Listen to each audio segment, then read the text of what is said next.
आज महाराष्ट्रातल्या ज्या घातलेल्या नगरपरिषद निवडणुका आहेत आणि हिंगोली जिल्ह्यातली जी वसमत नगरपरिषद अशी महत्त्वाची नगरपालिका यांच्या आज उमेदवारी अर्ज आकाश दातार यांचा प्रभाग क्रमांक 15 मधून या ठिकाणी आम्ही दाखल केलेला आहे।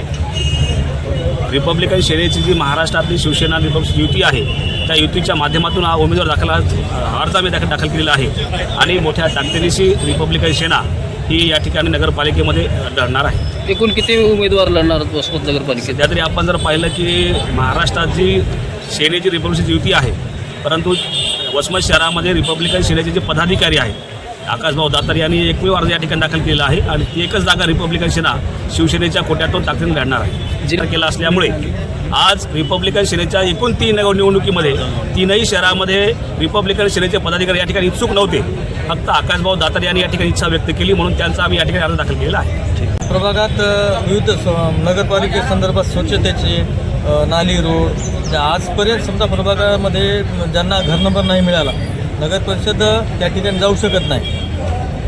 वसमत नगरपरिषद त्यांना आपण आपल्या माध्यमातून रिपब्लिकन सेनेच्या माध्यमातून त्यांना आपण घर नंबर देण्याचा प्रयत्न करू। स्वच्छतेचे जेवढे काही प्रश्न असतील ते आपण सोडवण्याचा प्रयत्न करू। सर्वात महत्त्वाचा मुद्दा युवकांना जे सुशिक्षित बेरोजगार युवक आहेत त्यांना नगरपरिषदमार्फत ज्या काही समजा कर्जाचे असतील किंवा इतर कोणत्या कॉन्ट्रॅक्ट बेसवरच्या काय असतील सुशिक्षित बेरोजगार त्यांच्यासाठी आपण कटिबद्ध राहू काम करण्यासाठी एवढा आपला त्रास होतो।